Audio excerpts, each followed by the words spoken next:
I still remember the moment my life, as I thought I knew it, crumbled.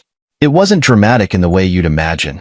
No screaming, no shouting, just a few cold words delivered with surgical precision. I was standing in the middle of a bustling conference room in Berlin, halfway through presenting a groundbreaking deal that would secure my company's future. My phone buzzed in my pocket. I wasn't going to answer it, but something about the timing, or maybe it was intuition, made me step aside. "Hello?" I said, my voice calm, professional. "Michael," Mary's voice came through the line. It wasn't warm, as it usually was when I traveled. It was clipped, detached, like she was reading a prepared statement. "I'm leaving you." The words didn't register at first. I blinked, letting her continue, even as my stomach tightened. "I'm pregnant. It's Mark's child. I've sold the house and the car. Don't bother coming back." Just like that. No hesitation, no apology. My wife of 7 years, the woman I had built my life around, had casually dismantled our marriage like it was a bad contract. I felt my grip tighten on the phone. I should have been furious, or hurt, or humiliated. But in that moment, I felt nothing. My emotions didn't have time to catch up to the logic racing through my brain. "All right," I said, my voice steady. I could hear her surprise, the slight hitch in her breath. She had expected tears, anger, a fight. Instead, I gave her calm indifference. It wasn't because I didn't care. Oh, I cared. But I knew instinctively that any reaction would only feed her sense of triumph. There was a long pause. "That's it? Just all right?" she asked, almost annoyed. "That's it," I replied, then ended the call. I slipped my phone back into my pocket, walked back into the room, and finished my presentation without missing a beat. No one in that room knew my marriage had just ended, and honestly, I wasn't ready to process it either. The flight back to my hotel was a blur. My body was on autopilot, but my mind was already dissecting Mary's words. Pregnant? I hadn't even known we were trying for a child. Mark? Who the hell was Mark? And selling the house? The car? I'd have to verify everything, but it sounded like she had been planning this for months. I sat in my hotel room, staring out at the Berlin skyline. The anger was there, simmering just below the surface, but I refused to let it take over. Instead, I reached for my laptop and started making calls. If Mary thought she could blindside me, she clearly didn't know me as well as she thought. "Andrew," I said when my lawyer picked up, "I need you to freeze the sale of my house. Effective immediately." "Michael, what's going on?" he asked, his voice concerned. "My wife just informed me she's leaving me. Claims she sold the house and the car." Andrew was silent for a moment, likely processing the same implications I had. "We'll block any transactions on the house deed immediately. The car. Is it still leased in your name?" "Yes." "Good. She can't legally sell it without your consent. I'll take care of everything." I thanked him and hung up, moving to my next call. "Lisa," I said to my financial advisor, "I need you to freeze all joint accounts." She didn't ask questions, just confirmed it would be done. That's why I hired her. When the logistics were handled, I leaned back in my chair and let out a slow breath. The shock was still there, lurking beneath the surface, but something else was building alongside it, determination. I wasn't going to let Mary destroy me. She thought she had the upper hand, that her betrayal would leave me floundering. But she underestimated me. For years, I had been a strategist in business, outmaneuvering competitors and negotiating deals that others thought impossible. Mary might have blindsided me emotionally, but strategically, she had just made her first move in a game she didn't even realize I was playing. I didn't react because I knew better. Reacting meant giving her control, and I wasn't about to do that. Instead, I would wait, plan, and strike when the time was right. She thought she had one, but this was just the beginning. The thing about betrayal is that it's never as simple as it looks on the surface. It isn't just the act itself. It's the planning, the lies, the manipulation that precedes it. Mary didn't just wake up one day and decide to leave me. She had been scheming, calculating, moving her pieces across the board while I was busy building a future for us. That was her first mistake, assuming I wasn't paying attention. Once the shock of her call wore off, I got to work. Anger would have been satisfying but pointless. begging her to reconsider? Out of the question. Instead, I focused on what I do best, strategy. The first step was information. I didn't know who Mark was, but I knew someone who could find out. I called David, a private investigator I'd worked with in the past. I need you to dig into someone for me, I told him. Mark, he's involved with my wife. David didn't need a backstory. He just asked for her phone number and any recent activity I could provide. It'll take me a couple of days, he said, and I hung up feeling the faint stirrings of control returning. Next, I turned my attention to the assets Mary claimed she'd already sold. The house was the obvious priority. If she had truly sold it, I would have seen legal paperwork cross my desk. But just to be sure, I called Andrew again.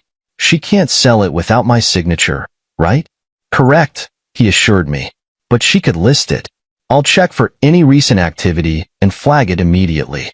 He called back within an hour. She listed the house last week at a price well below market value, probably to make a quick sale. But don't worry, it's blocked. The car was easier. It was leased under my name, which meant it couldn't legally change hands. Still, I contacted the dealership to confirm that no unauthorized actions had been taken. Everything was secure. The next step was financial. Lisa, my financial advisor, worked quickly to freeze our joint accounts. I made sure Mary would wake up the next day to find her access denied. No withdrawals, no transfers, no sudden shopping sprees. But here's the thing. I didn't want her to know right away. If she realized the accounts were frozen, she might suspect I was onto her. Instead, I asked Lisa to make the freeze look like a routine banking issue. A simple, technical glitch that wouldn't raise alarm bells. With my assets secured, I allowed myself a brief moment of satisfaction. Mary thought she had outmaneuvered me, but in reality, she was walking into a trap of her own making. That night, I sat in my hotel room, replaying the last few months in my mind. The missed dinners, the secretive texts, the sudden interest in expensive clothes and jewelry. I had ignored it all, chalking it up to stress or boredom. How naive. But here's the thing about betrayal. It reveals more about the betrayer than the betrayed. Mary thought she was clever, that I was too focused on my work to notice the cracks in our relationship. She didn't realize that I had spent years honing my instincts in boardrooms and negotiations. I could smell a lie a mile away. It just took me a little longer to notice when it was coming from my own wife. By the time I went to bed, I had the framework of a plan in place. The goal wasn't just to protect myself. It was to let Mary believe she had one. I wanted her to feel comfortable, confident, even triumphant. Because that's when people make mistakes. David called the next morning with his first update. Mark's a piece of work, he said. He's got a history of conning women out of money. A couple of them even filed police reports, but nothing stuck. He's good at disappearing when things go south. I smiled grimly. Mary had chosen poorly, but I wasn't about to warn her. Keep digging, I said.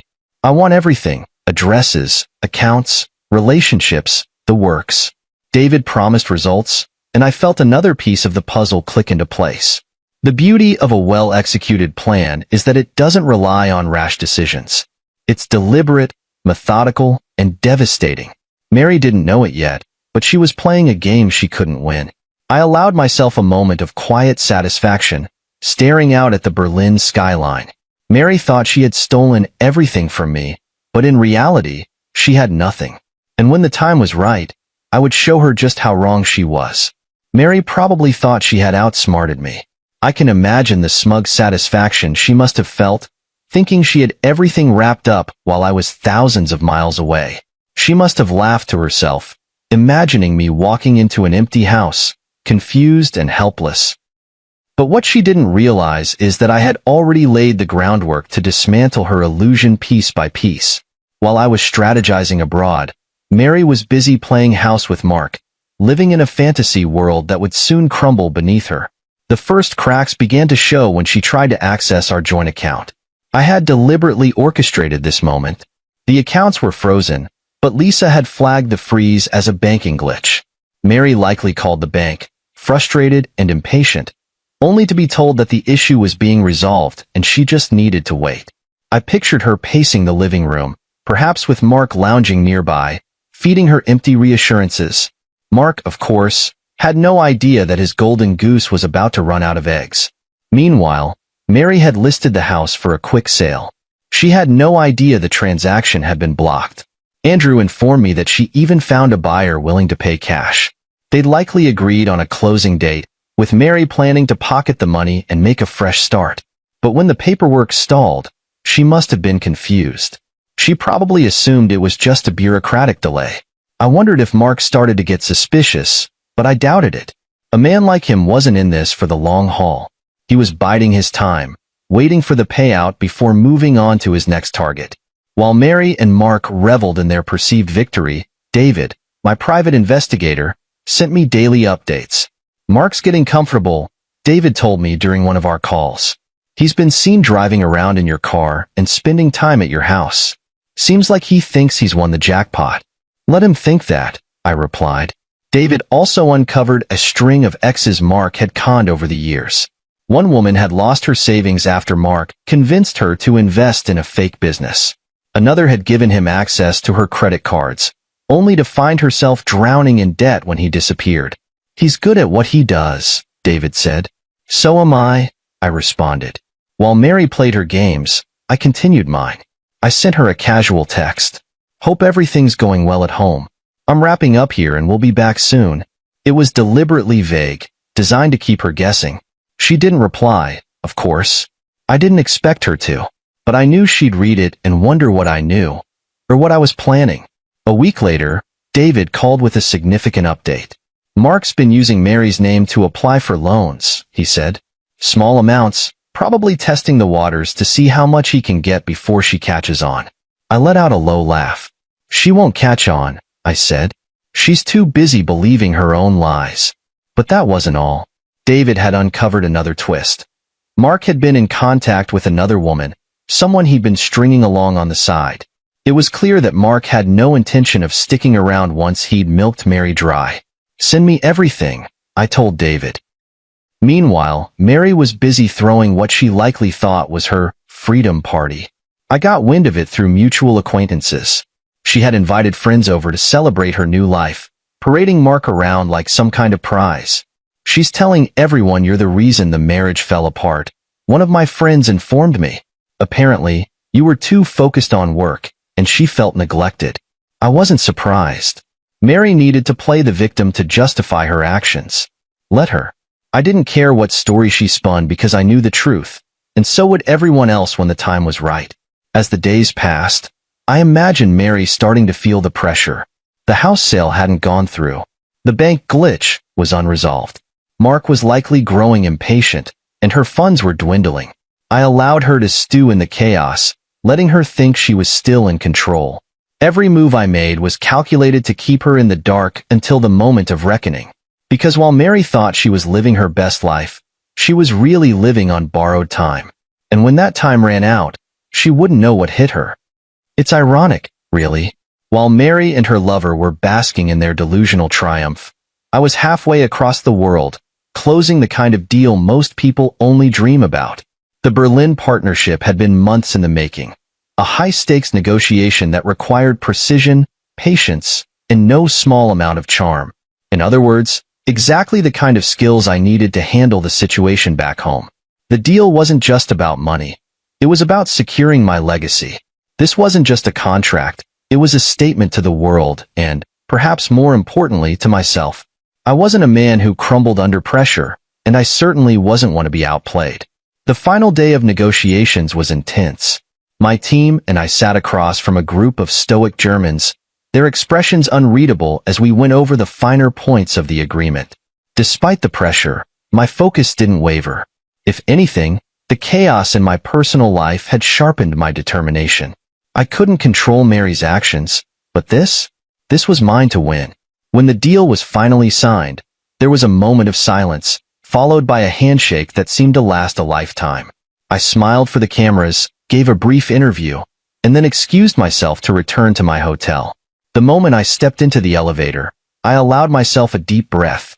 The deal was done. My company was now poised for global expansion, and I had secured a future that no one, certainly not Mary, could take away from me. That evening, I treated myself to a quiet dinner. As I sipped my wine, My phone buzzed with updates from David, my private investigator. His findings were becoming more damning by the day. "Mark's up to his usual tricks," David reported. "He's been using Mary's credit to fund his lifestyle. Small purchases so far, but they're adding up." "Good," I said, swirling the wine in my glass. "Let him dig his own grave." David paused before adding, "And there's more. He's still in contact with another woman. Looks like he's setting up his next con." I laughed softly. "Of course he is. He's a parasite. It's only a matter of time before he moves on." But the most satisfying update was yet to come. David had uncovered a significant detail about the supposed sale of my house. Mary had gone as far as to forge my signature on some preliminary paperwork. It wasn't enough to make the sale official, but it was a blatant act of fraud. "She's getting desperate," David said. "Desperation makes people sloppy," I replied. "Let her keep digging that hole."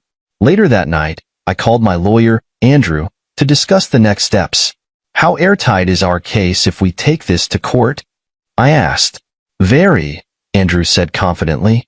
"Between the block transactions, the forged paperwork, and the evidence of Mark's involvement, we could easily file for damages. Not to mention the reputational blow this would deal to Mary." "I don't want to file anything yet," I said. "Not until she realizes the full extent of her mistakes." "Understood," Andrew replied. "But when you're ready, we'll be prepared." Despite everything, I couldn't stop myself from wondering what Mary was thinking. Did she truly believe she'd gotten away with it? Was she lying awake at night, waiting for the other shoe to drop?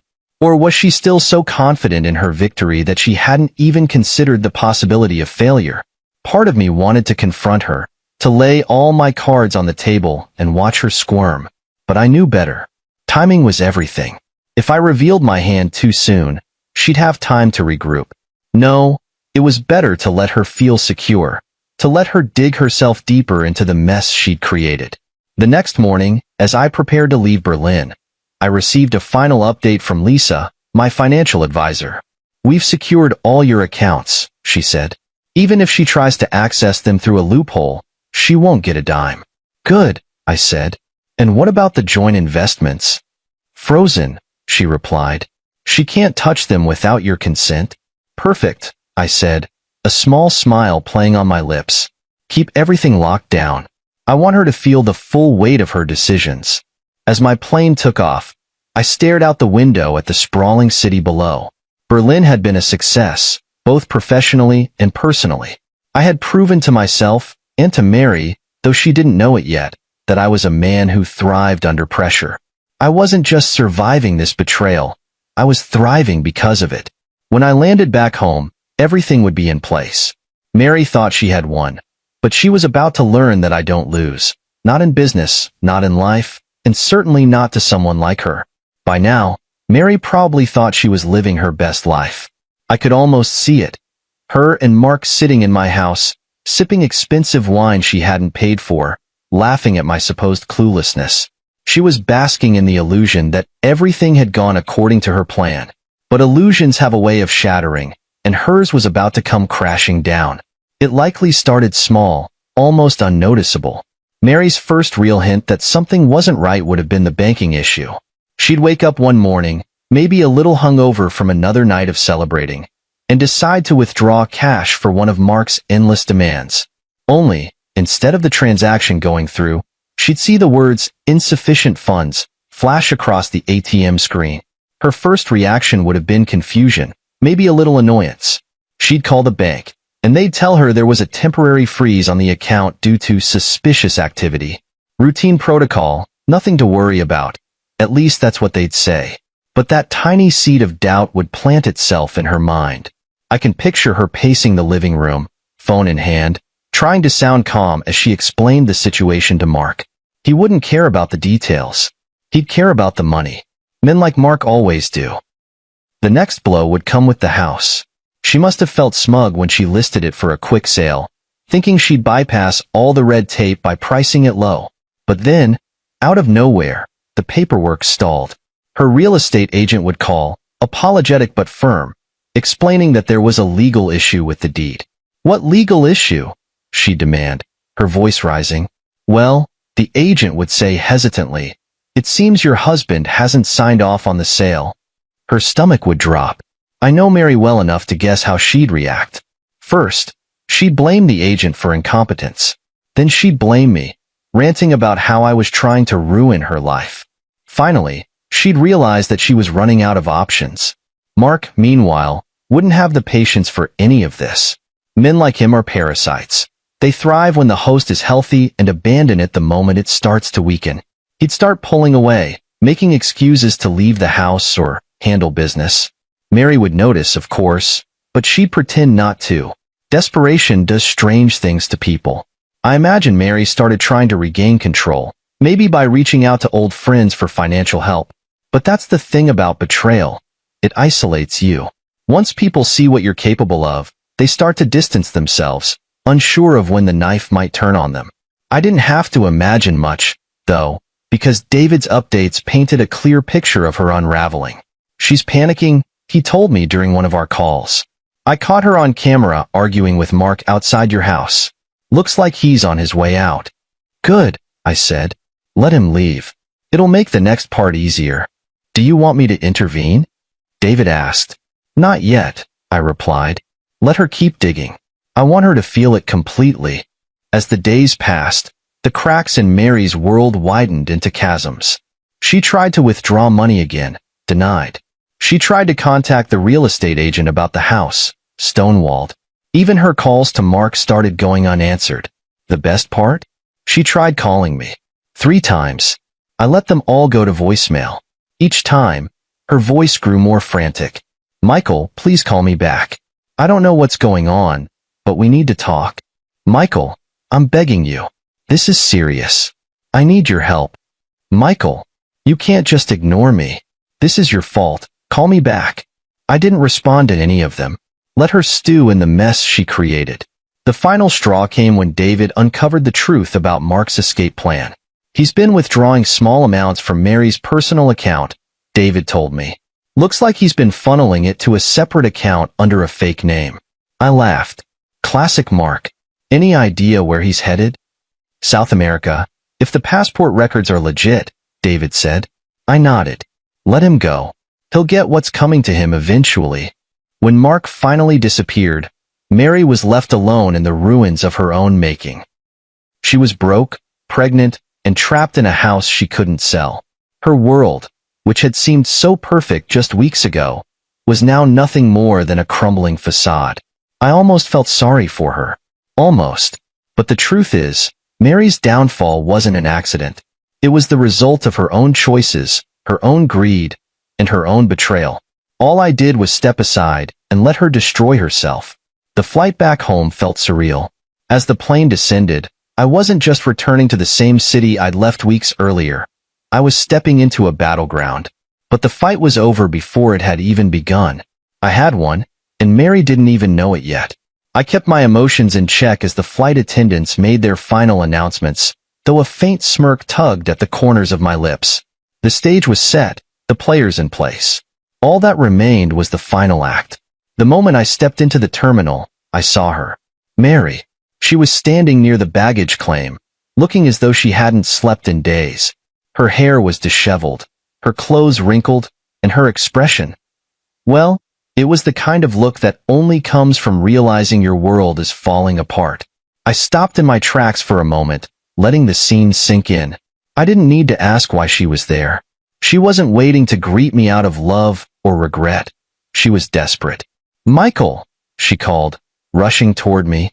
Her voice was loud enough to turn a few heads, but I kept my pace steady. She reached me just as I set my carry-on down.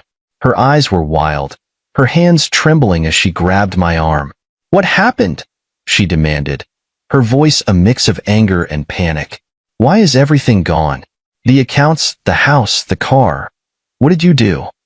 I tilted my head slightly, studying her as if she were a stranger. "What did I do?" I repeated, my tone cold. "Everything went just as I planned." Her mouth fell open, and for a moment, she was speechless. That didn't happen often with Mary. She tried to recover, stammering something about the house sale and the bank. You sabotaged everything. You froze the accounts, blocked the sale. Why would you do this to me? Why? I asked, my voice steady. Because you tried to destroy me, Mary. You lied, you schemed, and you thought I'd just roll over and let you take everything. I stepped closer, lowering my voice. You thought I was a fool, that I wouldn't see through you. But here's the thing, Mary. I've been playing this game longer than you have, and I don't lose. Her eyes filled with tears, and for a brief moment, I saw a flicker of the woman I'd once loved. But it wasn't enough to sway me. Michael, please, she said, her voice cracking. I made a mistake. I wasn't thinking clearly.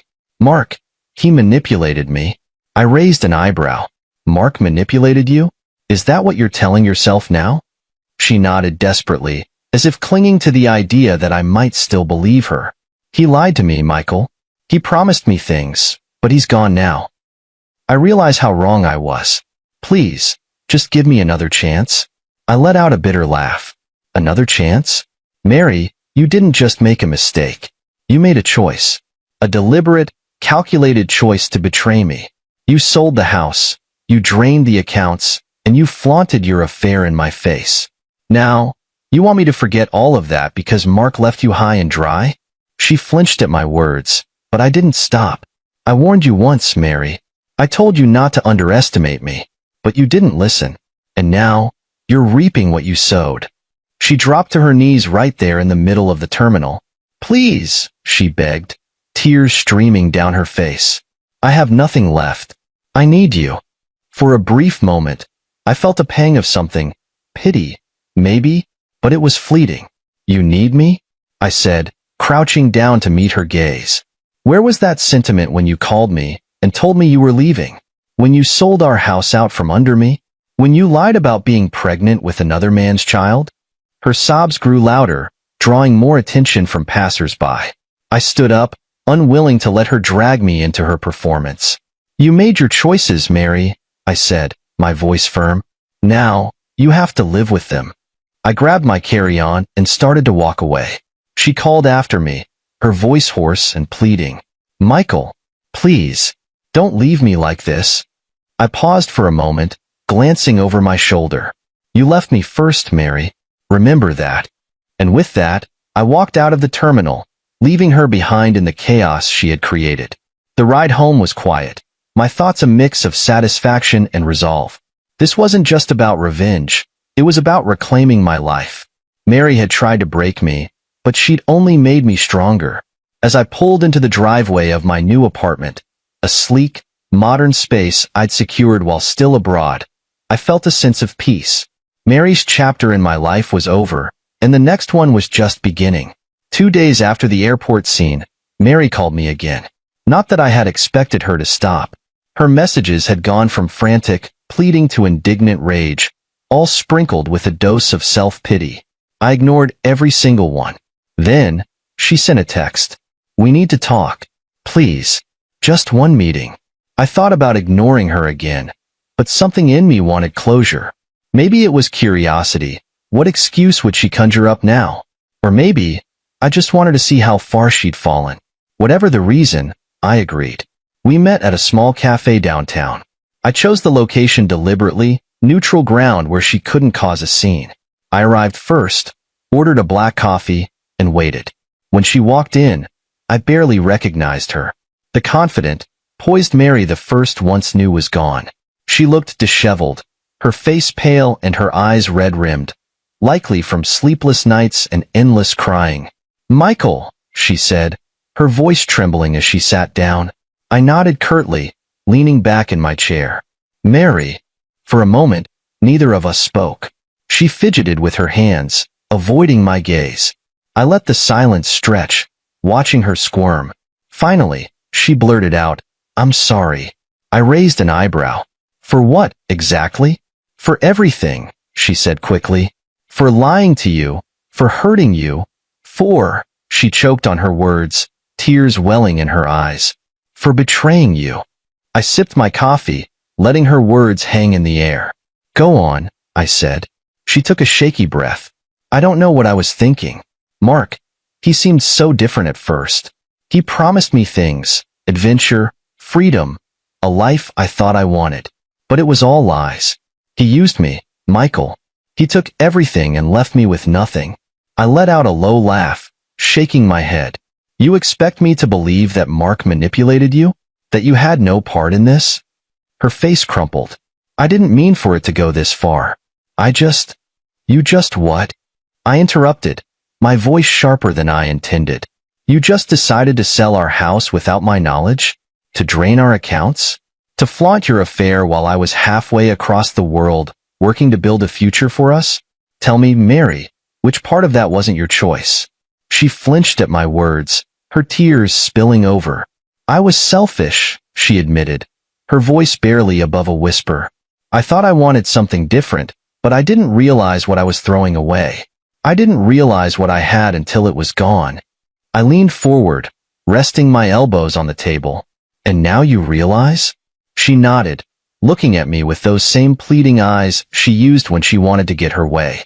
Please, Michael. I'll do whatever it takes to fix this. I'll make it up to you, I swear. I stared at her for a long moment, weighing my next words.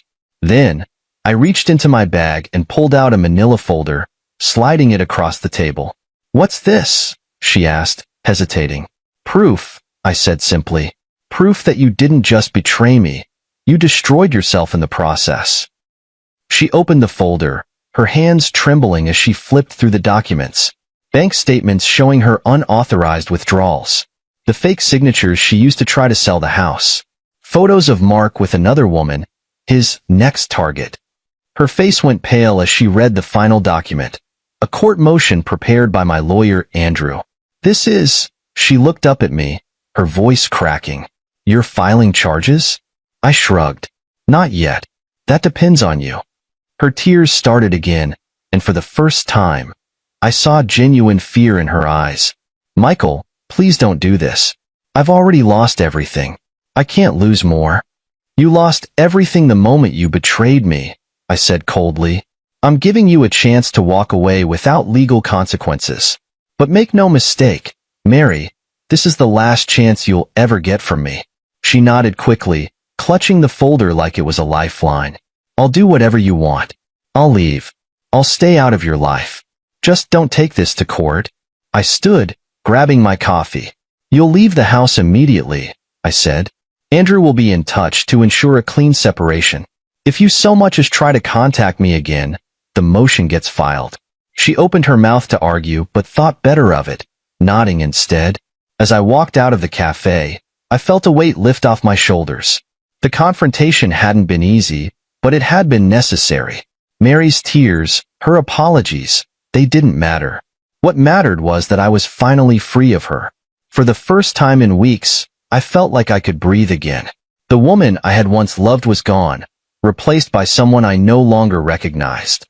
And as I stepped into the bright sunlight, I realized I didn't need her, or anyone else, to define my happiness. Walking out of that cafe marked the beginning of a new chapter in my life. For weeks, I had lived under the shadow of betrayal, anger, and resentment. But as the door swung shut behind me, I felt a strange calm wash over me. I wasn't just walking away from Mary. I was walking toward the life I deserved. The first step was reclaiming my space. I had no desire to return to the house we once shared. That place was tainted by her lies, her schemes, and the memories of a love that had been nothing more than an illusion. Instead, I moved into a sleek, modern penthouse downtown. Floor-to-ceiling windows overlooked the city, a constant reminder of the heights I had climbed despite everything. Those first few weeks alone were a mix of reflection and rebuilding. I filled my new home with things that brought me peace, a wall of books, abstract art, and a minimalist design that mirrored the clarity I was finally beginning to feel. It wasn't about material possessions. It was about creating a space that felt like mine, free from the shadows of the past. My work became my sanctuary. The Berlin deal had catapulted my company into the international market, and I threw myself into expanding the business. Long hours at the office were no longer a burden. They were a blessing. Every contract I signed, every successful project I launched, felt like another brick in the fortress I was building around my life. But it wasn't just about work. For the first time in years, I made time for myself. I started running in the mornings, letting the rhythm of my footsteps clear my mind. I picked up hobbies I'd neglected during my marriage, playing the piano, learning to cook, even taking up photography. Each new skill, each moment of quiet accomplishment, was a reminder that I was more than the man Mary had tried to destroy. Of course, there were moments when the past tried to creep back in. Mutual friends would call, hesitating before asking, "Have you heard from Mary?" I always gave the same answer, "No, and I don't plan to." Her name no longer triggered anger or sadness. It was just a name now, tied to a chapter of my life that had ended. The real turning point came at a company gala. It was a black tie event, the kind of evening where everyone sipped champagne and exchanged polite conversations. Normally, I would have kept my distance, preferring to stay on the sidelines. But this time, I felt different, lighter, freer. That's where I met Claire. She wasn't like Mary. Where Mary had been all about appearances, Claire was genuine, grounded. We started talking by chance, bonding over a shared love of literature. She was a writer, passionate about storytelling, and as the night went on, I found myself captivated by her authenticity. For the first time in years, I felt a spark of something I thought I'd lost. Over the next few months, Claire and I grew closer. We took things slow, both of us wary of rushing into anything. She knew about my past. Well, the parts one was willing to share, and she never judged or pried. Instead, she encouraged me to focus on the future, reminding me that life was too short to dwell on what couldn't be changed.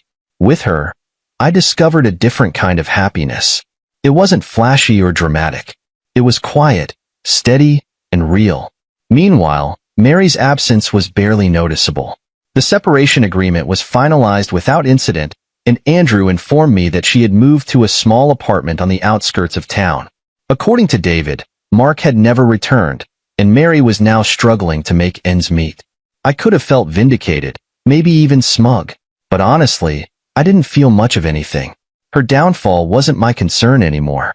My focus was on building a life that didn't include her, or the chaos she brought with her. Looking back, I realized that Mary's betrayal, as painful as it had been, was the best thing that could have happened to me. It forced me to confront the cracks in our marriage, to reevaluate what I wanted out of life, and to rediscover the strength I had forgotten I possessed.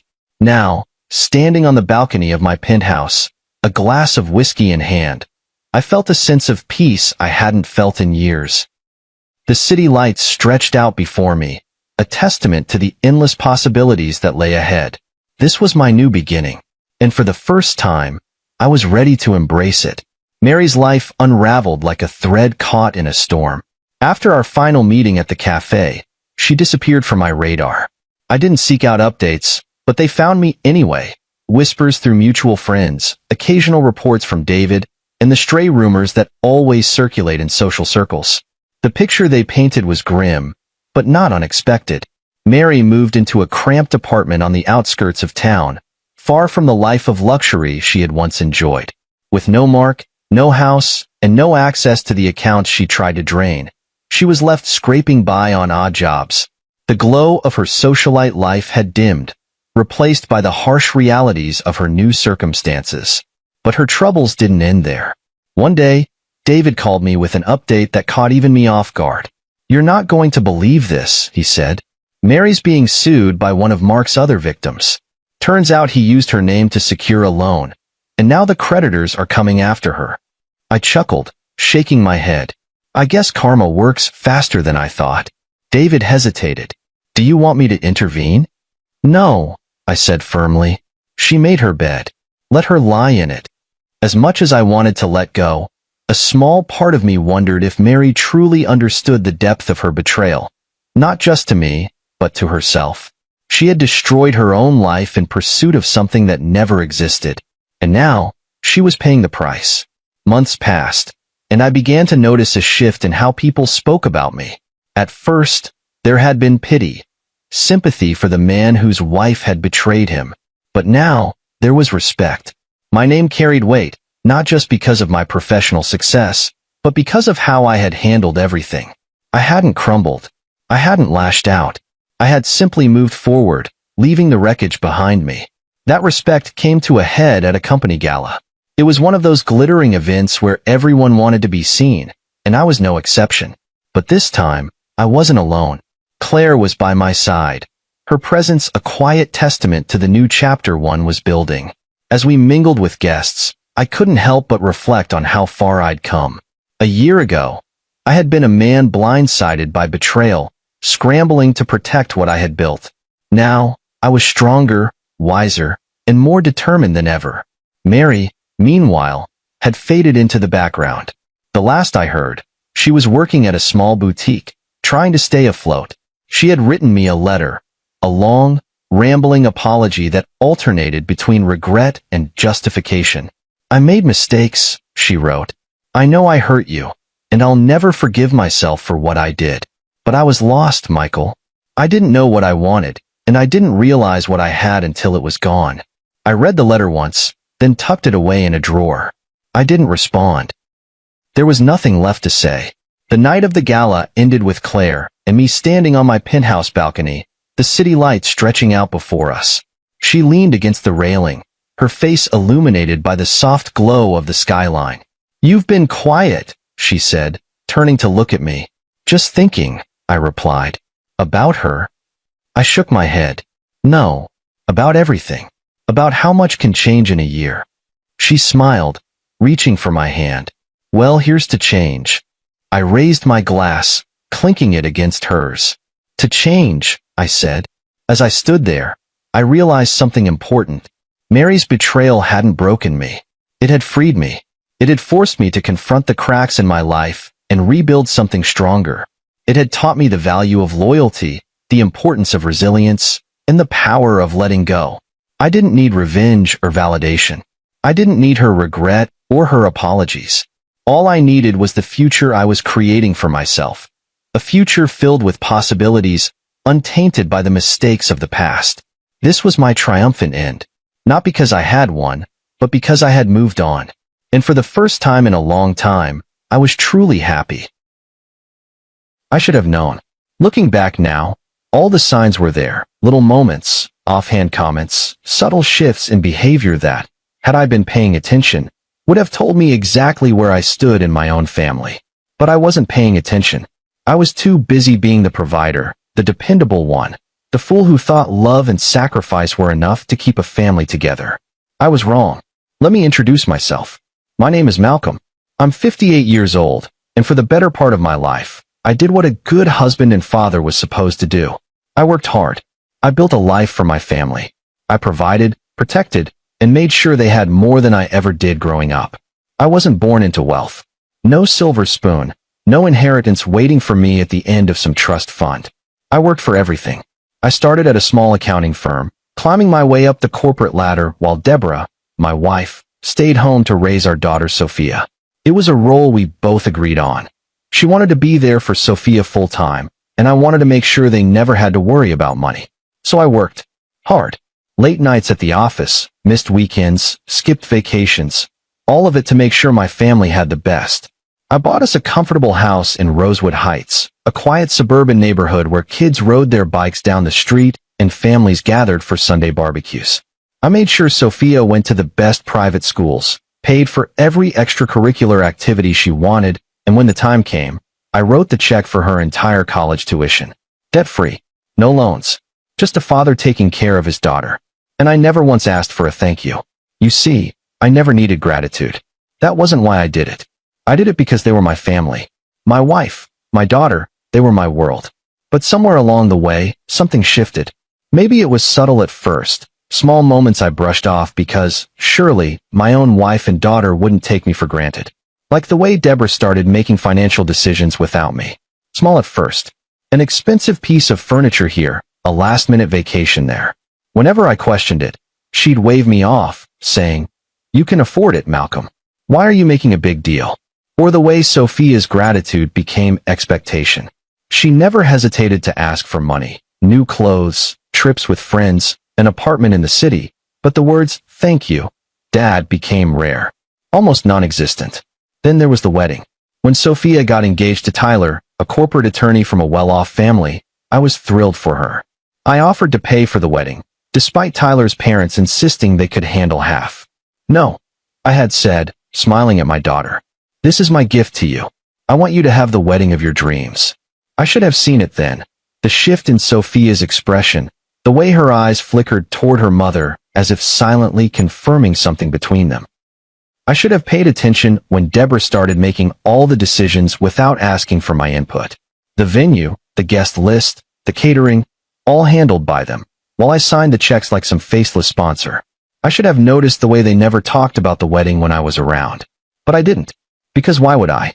Why would I ever think that my own wife and daughter would exclude me from the very wedding I paid for? I ignored the signs. I told myself it was just pre-wedding stress, that they'd include me when it mattered. I was wrong. A day before what I thought was the wedding, I walked into the kitchen, smiled at Deborah, and said, I can't wait for the wedding tomorrow. And that's when she laughed. Not a nervous chuckle. Not a guilty giggle.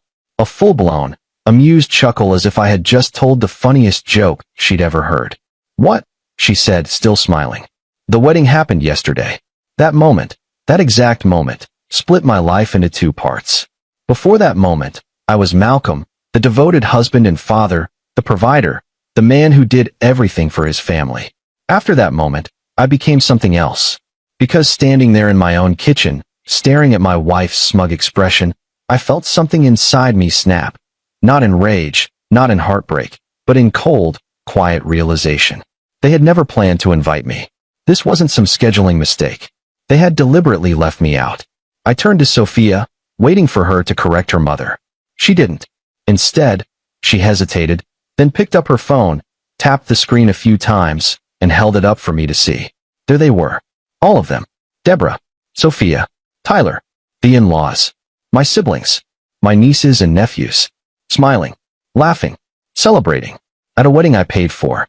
Without me, my heart pounded in my chest, but my face remained calm. I looked at my wife, the woman I had spent more than 30 years of my life with, the woman I had built a home for, sacrificed for, loved unconditionally. She shrugged. A casual, dismissive shrug, like I was some distant acquaintance they had forgotten to call.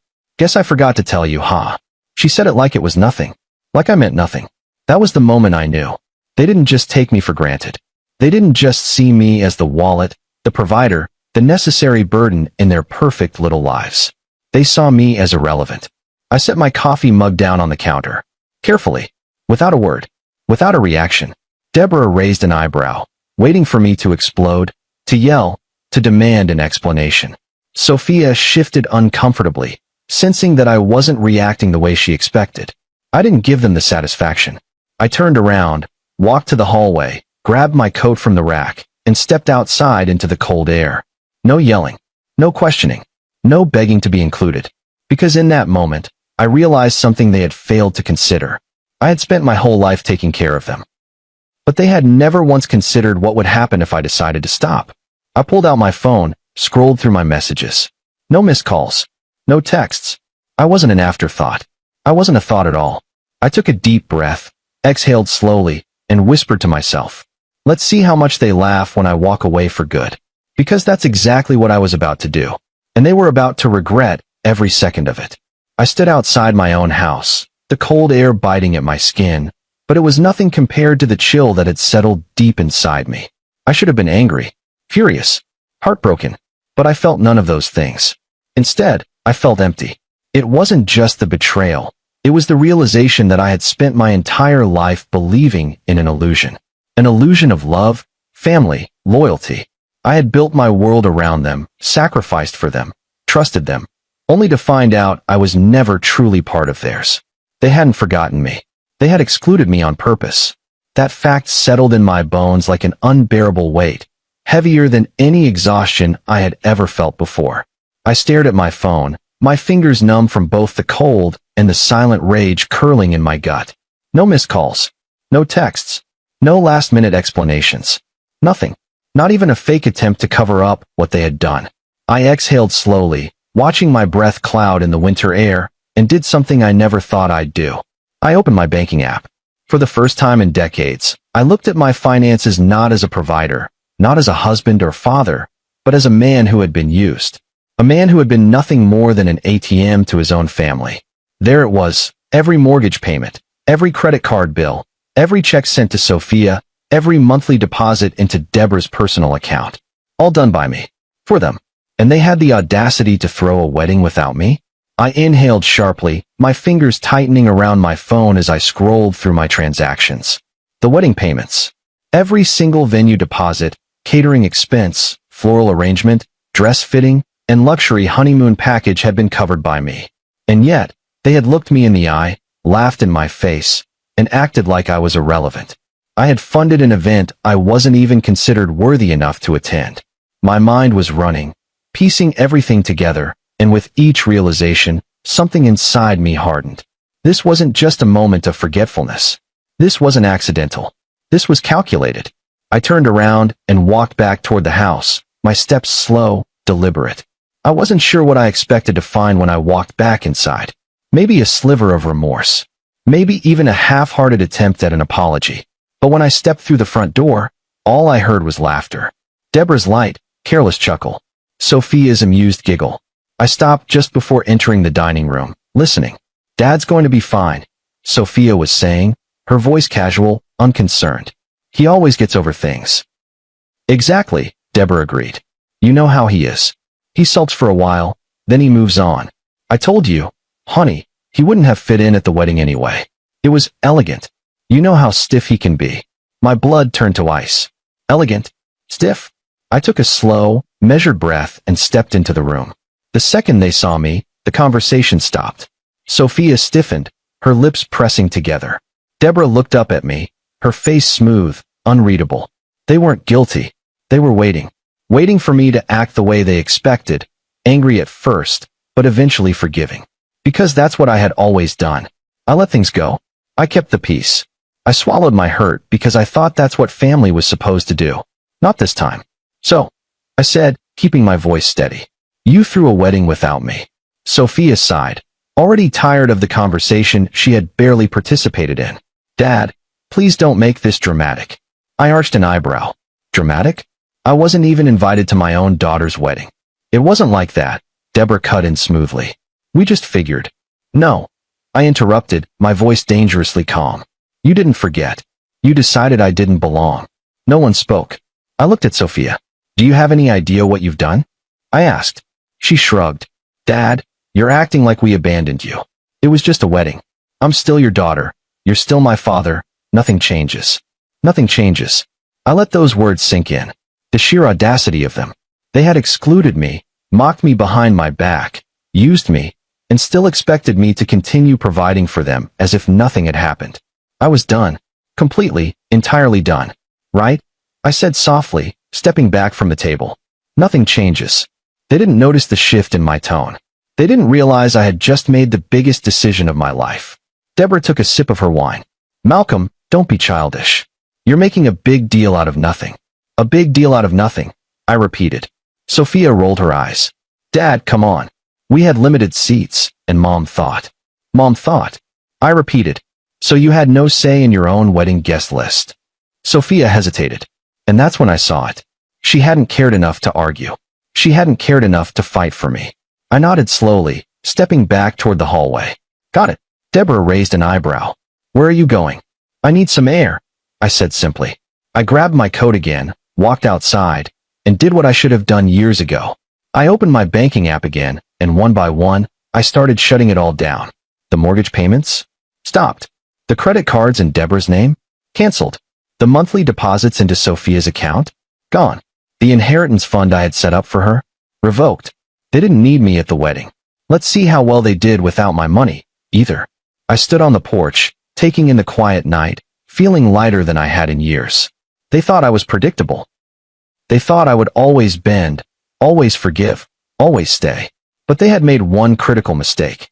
They had underestimated just how much I could take. And they were about to find out what it felt like when the man they used stopped playing the fool. Because as far as I was concerned, I was done being their ATM. And I had no plans of looking back. I sat in my car, gripping the steering wheel, staring at the house I had spent the last 30 years building. The house that had seen birthdays, anniversaries, first steps, and late-night family dinners. A home. Or at least, that's what I had thought it was. But homes are built on love, on mutual respect, on the belief that you belong. And I didn't belong here anymore. Not to them.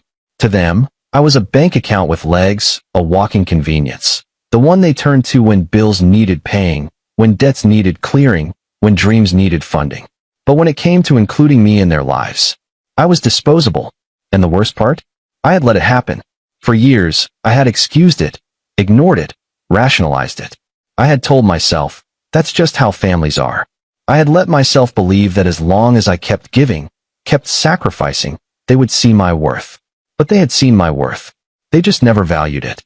A cold, sharp realization settled in my chest as I sat in the driveway, the glow of the house's windows illuminating the stark truth. This wasn't a mistake. They weren't sorry, and they weren't going to change. So why the hell should I stay? I reached for my phone, opening the contact list. My lawyer's number was near the top. I stared at it. I could start right now. Call him. Tell him to start the paperwork. Divorce. Financial restructuring. Asset liquidation. Everything I had built for them. The house, the credit cards, the safety net. It all existed because of me. And if I walked away? If I truly, completely walked away? They had nothing. I let out a slow breath, pressing my thumb against my phone screen. But I didn't call. Not yet. Because I wasn't done. Not yet. I pushed the door open, stepping back into the freezing night air. My breath fogged in front of me as I walked back to the house, my footsteps deliberate, my heartbeat steady. I wasn't going to scream. I wasn't going to argue. I wasn't going to give them the satisfaction of seeing me break. When I walked inside, Deborah was still at the dining table, sipping her wine like nothing had happened. Sophia had moved to the couch, scrolling through her phone, her face as blank as ever. I stood in the entryway, watching them. They didn't even flinch. Didn't look guilty. Didn't even try to explain themselves. Because why would they? They thought they had already won. That I would get over it, like I always did. That I would sulk for a few days, then go back to paying for their lives like nothing had happened. I let the silence stretch. Then, finally, Deborah sighed, setting her glass down with a soft clink. Are you done being dramatic? I smiled. Not because I was amused. Not because I found any of this remotely funny. But because I knew something she didn't. I wasn't being dramatic. I was being done. Oh, I'm done, all right. Her eyebrows knitted together, the first flicker of something that almost looked like unease crossing her face. Look, Malcolm, she said, exasperation in her voice. I know you're upset, but it was just a wedding. You're acting like we burned the house down. I tilted my head slightly. That's an interesting way to put it, Deborah. Because in a way you did. She scoffed. Oh, come on. I turned my gaze to Sophia. And you? I asked. Nothing to say? Sophia barely looked up from her phone. Dad, you're taking this way too seriously. We didn't mean to hurt you. Mom thought. Mom thought. I repeated. Sophia hesitated, then shrugged. Look, I just went along with it. It wasn't personal. Not personal. My own daughter had chosen to go along with excluding me from her wedding, had smiled for the cameras, danced under the lights, toasted to her new life. All while knowing I was sitting at home, thinking I still had a place in her world. And it wasn't personal? I felt something deep inside me go quiet. Numb. All right, I said simply. Deborah frowned. All right. That's it. That's it. I turned, walked down the hall, and into our bedroom. I didn't slam the door. Didn't rip things off the walls. Didn't throw things into a suitcase. Because this wasn't some spur-of-the-moment reaction. This was deliberate. Planned. Final. I pulled open the closet, grabbed a duffel bag, and started packing. Shirts. Pants. The essentials. I didn't need much. Because I wasn't planning on coming back. Behind me, I heard Deborah's voice float in from the hallway. Oh, stop it, Malcolm. You're not leaving. Where would you even go? I zipped up the bag, swung it over my shoulder, and stepped into the doorway. I don't know, I said honestly. But wherever it is, it'll be better than here. For the first time that night, I saw it. The first real flicker of fear in her eyes. Because she hadn't expected this. She had expected resistance. Expected anger. Expected me to throw a fit, but eventually stay. She hadn't expected me to walk away. I brushed past her, feeling the weight lift off my chest with every step I took toward the front door. Malcolm, she called, sharper now. You're being ridiculous. I didn't respond. I didn't even look back. I just walked. One step after another. And then I reached the front door, wrapped my fingers around the handle, and opened it. The cold air rushed in, cutting through the warmth of the house, our house. No, not anymore. Not ours. Not mine. Just theirs. And they could keep it. Because I was done. Completely, entirely done. I stepped out, letting the door shut behind me with a soft click. And I didn't look back. Not once. Not when my phone started buzzing in my pocket. Not when Deborah called my name again, her voice edging towards something almost panicked. Not when I got into my car, started the engine, and pulled away from the house I had built with my own hands. I had walked away from a lifetime of sacrifice. And for the first time in 30 years, I felt free. They thought they had won. They thought they could laugh it off, brush it aside, let time smooth over the wounds they inflicted. But they had no idea what was coming next. Because the thing about taking someone for granted, you never realize what they truly gave you, until they take it all back. I drove through the quiet streets of Rosewood Heights, my fingers gripping the steering wheel tighter than necessary. The streetlights cast long shadows across the road, their glow blurring slightly as my vision swam with the weight of the evening. I wasn't angry. I wasn't sad. I wasn't even shocked anymore. I was just done. Done pretending. Done excusing.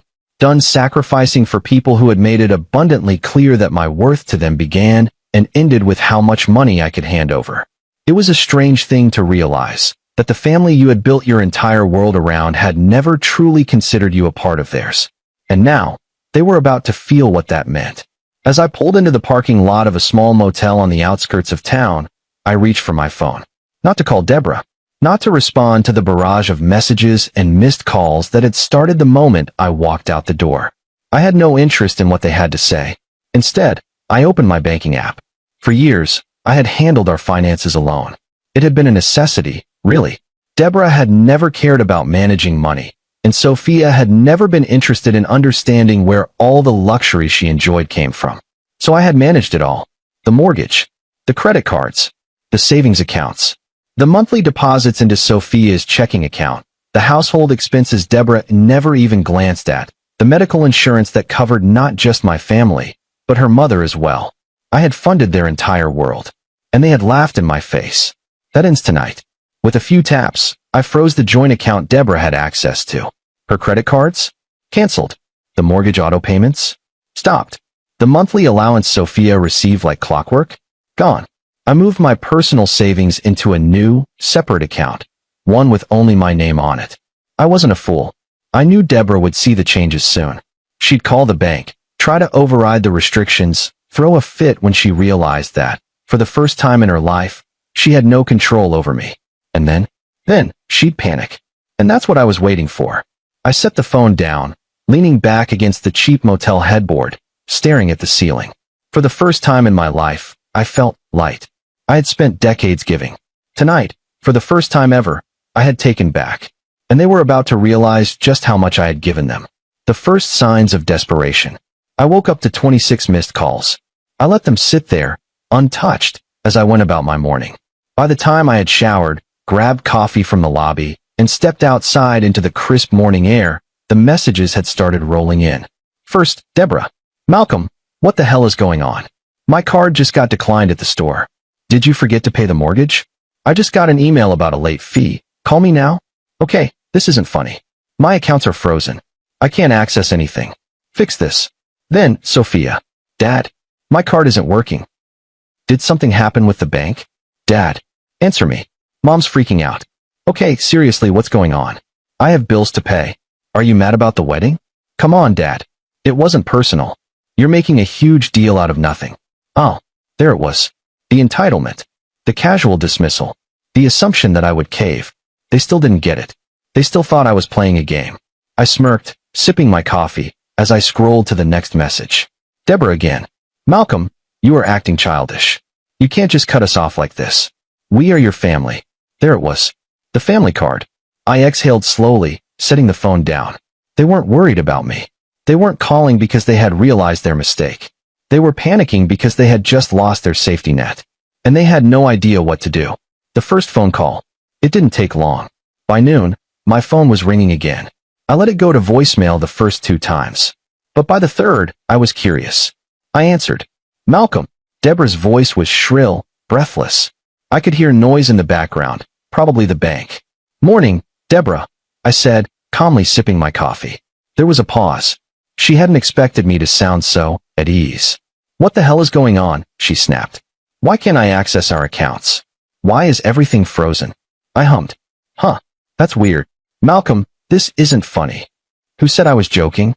Silence. Then, quieter, more controlled. Okay, I get that you're upset. But this is ridiculous. You're not thinking straight. Oh, I'm thinking perfectly straight, I said. Probably for the first time in years. Another pause. Then a scoff. So what? You're punishing us? That's what this is. No, Deborah, I said, my voice steady. This isn't punishment. This is me resigning. Resigning? She repeated. From my role as your personal bank. A sharp inhale. Then anger. You can't just walk away from your responsibilities, Malcolm. I laughed. Actually laughed. Responsibilities? I echoed. You mean like the responsibility of paying for a wedding I wasn't even invited to? More silence. She had no response for that. And that silence? That was the moment I knew I had won. I didn't need to explain myself. Didn't need to argue. Didn't need to yell. They had played their hand. And now, they were watching everything crumble. The aftermath. By the end of the week, Deborah had maxed out every credit card she still had access to. The mortgage was officially 2 weeks late. Sophia's lifestyle had come to a screeching halt. And me? I was fine. Better than fine. I was free. I hadn't realized just how much weight I had been carrying until I set it all down. They had spent years using me, draining me, expecting me to keep giving without hesitation. They thought I was predictable. They thought I would always come back. But they had made one critical mistake. They had forced me to see the truth. And once I had seen it, there was no going back. So as I sat in my rented apartment, staring at the new life unfolding in front of me, I smiled. Because this wasn't the end of the story. No, this was just the beginning of their regret. And for the first time in my life, I wasn't the one who had to fix it. The thing about people who take you for granted is that they never see the consequences coming. They assume you'll always be there, waiting, ready, willing to forgive, to fix things, to continue playing your role.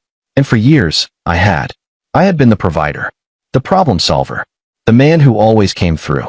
But when I walked away, when I stopped playing their game, that's when the real panic set in. Because for the first time in their lives, they had to fend for themselves. And they were not prepared. The first few days. At first, they thought it was a mistake. Deborah must have assumed it was a temporary inconvenience, a bank issue, a technical glitch. Sophia probably thought I was just sulking, that I'd cool off in a day or two and everything would go back to normal. But by the third day, reality had started to sink in. Deborah's credit cards were still declined. The mortgage payment hadn't gone through. Sophia's account was still empty. And their safety net was gone. Permanently. I hadn't just stopped helping. I had shut down their entire financial world. And now? They were desperate. The flood of messages. By the fourth day, my phone was blowing up. Deborah was alternating between angry demands and pathetic pleas. Malcolm, what the hell is going on? I just got an overdraft notice. Fix this. I can't access any of our savings. What did you do? This is insane. You can't just leave me like this. We have bills. I don't know what's gotten into you, but we need to talk. Please, Malcolm. Just call me. Then there was Sophia. At first, she tried to be casual. Hey, Dad. So, I think something's wrong with my bank account. Can you check? Maybe there was an error? Then, frustration. Dad, I have rent due. I need that money. Are you seriously ignoring me? Oh my God, Dad. This is childish. Just fix it already. And then, panic. Dad, please. I don't have enough to cover my bills this month. Just send it this one time, and I swear, I'll never ask again. I read the messages slowly, sipping my coffee, feeling nothing. No guilt. No hesitation. Just satisfaction. Because this was them finally understanding what I had known for years. I was never appreciated. Only expected. And they were finally feeling what it was like to be on their own. The calls start coming. By the fifth day, the messages weren't enough. Now they were calling. Nonstop. The first call came from Deborah. I let it go to voicemail. The second came 2 minutes later. Ignored. Then, Sophia. Rejected. Then Deborah again. Pick up the damn phone, Malcolm. I let them stew in their panic. By nightfall, the calls had slowed, but the voicemails had piled up. I played one, just to hear how desperate they were getting. Deborah's voice came through the speaker, tightly controlled, but laced with frustration. Malcolm, this isn't funny. You need to fix this. Right now, I can't even buy groceries. My cards are all declined. What are you trying to prove? I smirked. I get that you're mad about the wedding, she continued, her voice soothing now, manipulative. But this is cruel. Malcolm, you're punishing your own family, your own daughter. Do you really want to be that man? There it was. The guilt trip. The attempt to make me feel like the villain. I deleted the voicemail. Because I wasn't falling for it. Not this time. The breaking point. By the end of the first week, the panic had hit full force. Sophia had maxed out her remaining credit card. Deborah had called every bank representative she could. They had reached out to relatives, trying to borrow money. And when that didn't work, they started to crack. That night, my phone rang again. I glanced at the screen. Deborah. I almost ignored it, until I noticed something different. She wasn't just calling. She was FaceTiming. I let it ring for a few seconds before answering. And when her face appeared on the screen, I almost didn't recognize her. She looked unraveled. Her hair was a mess. Her face pale, her usual poise gone. Malcolm, she breathed, her voice raw. I raised an eyebrow. Something wrong. She stared at me, as if trying to figure out who I was. Because this Malcolm, the one who was calm, indifferent, untouchable, wasn't the man she was used to manipulating. We need to talk, she said finally. We are talking, I said, sipping my coffee. Her jaw tightened. Malcolm, I don't have time for this. We can't keep living like this. The bank won't reverse the freezes. The house payment is due in a few days. Sophia is panicking. And Deborah blinked. And what does that have to do with me? Her mouth opened, then shut. Because she didn't have an answer. For decades, I had been the fixer. The one who made things right. Now, I wasn't lifting a damn finger. Malcolm, she tried again. I know we hurt you. I know you're upset. But this isn't just about us. This is about our family. Family, I echoed. She nodded quickly, hope sparking in her eyes. Yes, family. We need to work this out. You need to come home. I let out a small laugh, shaking my head. Deborah, let me ask you something. She hesitated. What? I leaned forward, my expression turning cold.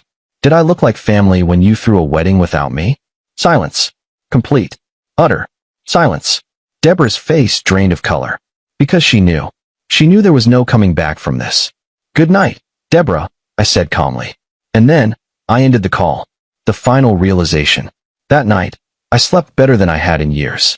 Because for the first time, they weren't my problem anymore. I wasn't the safety net. I wasn't the solution. I was just a man who had finally woken up. And tomorrow, they were going to wake up too. Because this wasn't temporary. This wasn't a lesson. This was permanent. And they had no one to blame but themselves. I knew the moment was coming.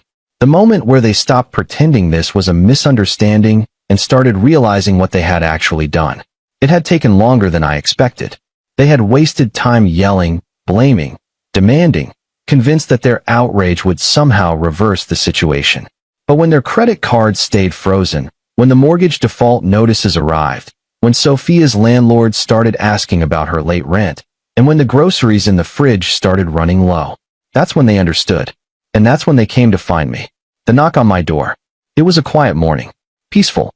The kind of morning where I could sip my coffee, enjoy the fresh air, and feel the weight of my old life fully lifting off my shoulders. I had been staying in a furnished apartment across town. It wasn't flashy, but it was mine, a space free from their expectations, their demands, their endless cycle of entitlement.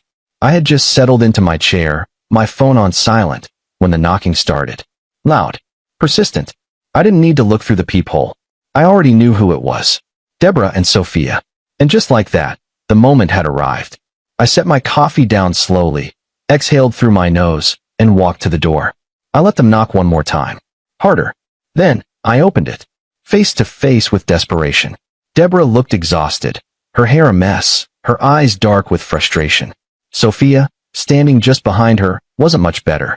The confidence, the smug attitude, the casual dismissal from before? Gone. What stood before me now were two people who finally understood what they had lost. Malcolm, Deborah started, her voice tight, controlled. I leaned against the doorframe. Calm. Unbothered. Waiting. She took a breath. We need to talk. I tilted my head slightly. Oh, about what? Sophia shifted behind her mother. Dad, come on. Don't do this. I raised an eyebrow. Do what? Deborah let out a sharp breath. Enough of this, she snapped. You've made your point. We get it. But this needs to end. This? I repeated, my voice even. Yes, this, she hissed, crossing her arms. Your little act. Your silent treatment. Your refusal to fix what you broke. I actually let out a short laugh at that. I broke. You think I broke something? I asked. Obviously, she shot back. You destroyed our finances overnight. I can't access anything. I can't pay for the house. Sophia is struggling. What did you think would happen? I leaned against the doorway. Oh, I knew exactly what would happen. Sophia's voice was smaller now, more hesitant. Dad, please. I looked at her. My daughter. The same daughter who had stood in front of me days ago, shrugged, and told me my absence at her wedding wasn't personal.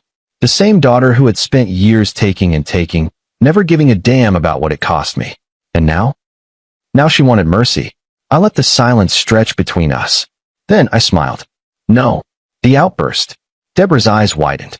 Sophia took a step forward. Dad, wait. But Deborah wasn't willing to plead. No, she still thought she could win. You're being ridiculous, Malcolm, she snapped. This is petty. It's childish. It's... No, I interrupted. She blinked. You don't get to stand here and call me ridiculous, Deborah. I said, my voice cool and controlled. You don't get to call me petty when you and Sophia threw a wedding that I paid for, without me. You don't get to act like I'm the one who's unreasonable when you spent years treating me like an afterthought. Deborah's lips pressed into a thin line. Sophia swallowed hard. That's not fair, she murmured. I laughed again. Fair. I repeated. Tell me, Sophia, was it fair when you stood in front of me and told me my presence at your wedding didn't matter? Was it fair when you cashed every check I ever sent you, knowing you'd never once invited me into your life? She looked away. It wasn't like that, she mumbled. Then how was it? I pressed. She had no answer. Neither did Deborah, because there wasn't an excuse left that I would accept. The shift. Deborah sighed, rubbing her temples. All right, she said, her voice softer now. I'll admit, we should have handled things differently. Should have handled things differently. I let the words settle in my chest. They weren't apologizing. They weren't admitting they were wrong. They were just maneuvering, trying to say just enough to convince me to fix everything again. I see, I said finally. You should have handled things differently. Deborah nodded quickly. Yes, exactly. And now we can fix it. We? I echoed, smirking. Another pause. Deborah swallowed. Malcolm. She tried again. Come home. Let's move past this. We can fix it together. There it was. The plea. The expectation. Because to her, this was just another fight. She thought that if she offered just enough fake regret, I would step back into my old role. She thought I would take my wallet out and fix the problem, just like I always did. But I wasn't that man anymore. And I never would be again. The final goodbye. No, I said. Sophia's head snapped up. What? No. I repeated, shrugging. I'm not fixing this. I'm not coming home. I'm not paying for anything else. Deborah's face twisted. You're seriously just abandoning your family? I smiled. No, Deborah. My family abandoned me a long time ago. I'm just finally accepting it. Her mouth opened. Closed. She had nothing left to say. I took one last look at Sophia, waiting to see if she'd try, really try. But she just stood there, silent. That was my final confirmation. She was her mother's daughter. I exhaled slowly and stepped back inside. Deborah's voice came sharply behind me. You'll regret this, Malcolm, she spat. I turned one last time. No, Deborah, I said, smiling. You will. Then, I shut the door in their faces. I didn't check my phone for hours. Didn't listen to the voicemails. Didn't care about whatever excuses or insults they had left. Because this was the moment they had never thought would happen. The moment they realized that I wasn't coming back. And now, they were truly, completely on their own. For the first time in my life. I had chosen myself. And it felt damn good. I didn't expect silence. Not right away. Not from them. Deborah and Sophia weren't the type to accept consequences gracefully.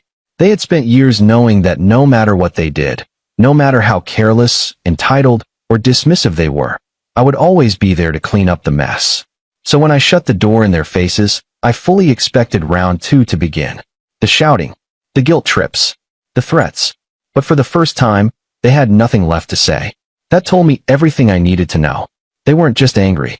They were afraid. Afraid because this time, there was no safety net. And I had finally, fully walked away. The first public sign of collapse. It took less than a week before the cracks started showing. Deborah had never worked a day in her life. She had built her entire identity around being the wife of a financially stable man. The woman who hosted dinner parties, made snide comments about other people's struggles, and shopped like money grew on trees. And for a long time, it had worked for her, because I had let it. But now she was struggling, and people were noticing. The first time I heard about it, I was in line at a coffee shop, waiting for my order when a voice behind me caught my attention. I swear, I saw Deborah at the grocery store using coupons. Coupons? Another voice laughed. No way. She once told me only broke people use those. I'm serious. She was arguing with the cashier over a discount. I thought she was going to lose it. I couldn't help but smirk. I could picture it now, Deborah, standing in the checkout line, realizing in real time that she was no longer above consequences. That for the first time in decades, she was living like everyone else. And she hated it. Sophia's fall from grace. But it wasn't just Deborah who was feeling the burn. Sophia was crashing even harder. For years, she had been the golden girl. The one who bragged about her perfect life, flaunted the expensive gifts she never had to pay for, and acted like she was born lucky instead of just being funded by me. Now she was struggling to keep up the act. Her friends noticed first. The ones who used to go on trips with her, dine at expensive restaurants, expect lavish birthday gifts. Because suddenly, she wasn't offering to pay anymore. She wasn't shopping like she used to. She wasn't bragging. And in their world, that meant something was wrong. I didn't even have to check my phone for updates. Because people talked. I saw Sophia at that boutique she loves, but she didn't buy anything. Yeah? I heard she's been dodging our usual brunch meetups. You think something happened? Oh, something happened, alright. She lost her golden ticket. She lost me. The mortgage disaster. A month later, the house was in trouble. It wasn't immediate. They had a little cushion from the savings they had left, but it didn't last long. Because they had never learned how to manage money. And it showed. The first missed mortgage payment was a warning. The second one came with late fees and penalties. By the third, they were in serious trouble. And then I got a call from the bank. Mr. Carter, we're reaching out regarding the property on Ashwood Lane. I sipped my coffee. Oh, what about it? We've noticed that payments have been delayed, and given that your name is still listed as primary on the mortgage, we wanted to check in. I smirked. Oh, I appreciate that. But that's no longer my responsibility. There was a pause. I'm sorry, sir. Are you saying you're surrendering the property? I'm saying that the people living there need to figure it out on their own. Another pause. I understand, sir. We'll proceed with the standard process. That was all I needed to hear. Because standard process meant foreclosure. And Deborah and Sophia were about to learn the hard way what happened when the person they had used for decades finally stopped paying the bills. The relatives start talking. It was only a matter of time before word spread. Deborah had spent years looking down on other people, mocking their struggles, acting superior, pretending like she was part of some elite class simply because she had been married to me. But now she was the struggling one. And people were watching. Did you hear about Deborah? I heard she's late on the house payments. I thought they had money. What happened? What happened? They took me for granted. That's what happened. The final call from Sophia. I knew it was coming. The moment when Sophia would finally break down and admit she needed me. And when it came, it was late at night. My phone buzzed, and for a moment, I considered ignoring it. But curiosity won. I picked up. Dad. Her voice was small, weak. I said nothing, letting the silence weigh on her. Dad, She hesitated. I don't know what to do. I leaned back in my chair. About what? She swallowed hard. Everything. The bills. The house. Mom is freaking out. Her voice cracked. I think we're going to lose everything. I let that hang in the air. Because that was the moment she finally understood. Not just the financial consequences, but the truth. That I wasn't coming back. That I wasn't bailing them out. That for the first time in her entire life, she was going to have to face the consequences of her choices. I'm sorry, she whispered. I sighed, rubbing my temple. Are you sorry, Sophia? Or are you just scared? She didn't answer right away. Because she didn't know the difference. And that was the biggest problem of all. I just want things to go back to how they were, she said finally. I smiled. They never will. And with that, I hung up. The aftermath. By the end of the second month, the house was officially in foreclosure. Deborah tried to fight it, tried to appeal to the bank, but without my income, she couldn't keep up. Sophia? She had to move in with a friend. And me? I moved on. I had peace. And for the first time in my life, I didn't feel guilty, because they had spent years treating me like I was replaceable, like I was nothing more than a wallet. And now, they finally understood the truth.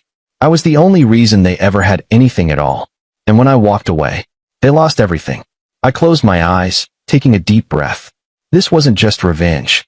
This was justice. And it had been a long time coming. I sat on the balcony of my new apartment, the cool morning breeze brushing against my skin as I sipped my coffee. For the first time in decades, my life was quiet. No urgent emails about payments. No last-minute calls from Deborah demanding money for something she forgot to tell me about. No passive-aggressive messages from Sophia, guilt-tripping me into covering her lifestyle choices. Just peace. And I was finally starting to understand what that felt like. A life without obligations. It had been 3 months since I had cut them off. 3 months since I had walked away from the house, from the responsibilities, from the never-ending cycle of giving while receiving nothing in return. At first, I wasn't sure what to do with myself. For years, my entire existence had revolved around providing for other people. My schedule had been dictated by their needs, my finances by their demands, my peace by their problems. Now, there was none of that. I was free to wake up when I wanted, to spend money on myself for once, to go places I had always wanted to go, not because someone else wanted a vacation, but because I simply felt like it. I had spent so long giving to others that I had forgotten what it felt like to live for myself. And now I was relearning that. And it felt incredible. The final updates on their downfall. I hadn't spoken to Deborah or Sophia since that last phone call. I had no desire to. But that didn't mean I didn't hear about them. Because word traveled fast. Deborah had tried to delay the inevitable. But within weeks, the house had officially gone into foreclosure. She had been forced to leave. I had heard through a mutual acquaintance that she had moved in with a distant cousin, one she had spent years looking down on. I smiled at the irony of it. The woman who had once boasted about never needing anyone was now sleeping in someone else's spare bedroom. And Sophia? She had lost everything. She was still married, but it was clear that her new life with Tyler wasn't going as she had expected. Because without my money cushioning her lifestyle, she was forced to live within his budget. And it wasn't enough for her. A friend of mine, who worked in finance, had told me he saw her at a restaurant with some friends one night. They had gone out expecting Sophia to cover the bill, something she had always done in the past. But when the check came, she had hesitated, fumbled with her purse. Then, she had to admit she couldn't afford to pay for everyone. I could only imagine the humiliation. And the best part? She did it to herself. The message I didn't expect. One evening, just as I was getting back from the gym, my phone buzzed. A number I didn't recognize. I hesitated before answering. Hello. A pause. Then, a voice I hadn't heard in a long time. Dad. I almost laughed. I almost hung up right then and there. Because after everything, after the lies, the disrespect, the blatant use of my generosity, she had the nerve to call me now? Sophia, I said evenly. There was another pause. Then, a shaky breath. I didn't think you'd pick up, she admitted. Why did you call? She hesitated. I don't know. That wasn't the truth. She knew exactly why she called. But she wasn't ready to say it. How's Tyler? I asked casually, taking a sip of water. He's fine, she said quickly. Too quickly. Oh, so things weren't going well. And your mother? Sophia exhaled. She's managing. Translation? She was barely getting by. And they both wanted me to feel bad about it. Is that why you called? I asked, my voice unreadable. To give me an update on your mother's struggles? No, she said quickly. Another pause. She started, her voice breaking a little. I miss you, Dad. I let those words sit in the air. Because for years, I had waited to hear them. I had waited for her to show some kind of remorse. Some kind of understanding. But now, I wasn't sure if I even cared anymore. You miss me? I repeated, not letting my tone reveal anything. Yes, she whispered. Or do you miss what I used to do for you? Silence. And that was my answer. She wasn't calling because she missed me. She was calling because she missed the comfort of having me take care of everything. Dad, please, she said after a moment, her voice small. I don't want things to be like this. Can't we just talk? I smiled slightly. We are talking, Sophia. She exhaled sharply. You know what I mean. I did. But I wasn't interested. I spent years talking, I said. Years trying to be part of your life. Years giving and giving. waiting for the day you'd see me as more than a bank account. She didn't say anything. And you never did, I continued. Not until it was too late. Another pause. So that's it, she asked finally. That's it, I confirmed. You're just done with me? There was a time when hearing those words would have wrecked me. When the idea of being done with my own daughter would have felt like a failure. But now it just felt like freedom. I didn't walk away from you, Sophia, I said calmly. You walked away from me. You and your mother both. Silence. And I finally just stopped chasing you. Another long pause. Then, finally, she broke. I'm sorry. It was the first real apology she had ever given me. And maybe, in another lifetime, it would have meant something. But not now. Not anymore. I sighed. Take care of yourself, Sophia. And before she could say anything else, I hung up, closing the chapter. I sat in silence for a long time after that call. Not because I was sad. Not because I regretted anything. But because I knew, truly knew, that I was done. She had apologized. But I had moved on. And I wasn't interested in reopening a door that should have been shut years ago. So I turned my phone on silent, poured myself a drink, and stepped onto my balcony. The night was calm. My life was finally my own. And for the first time in 30 years, I was at peace.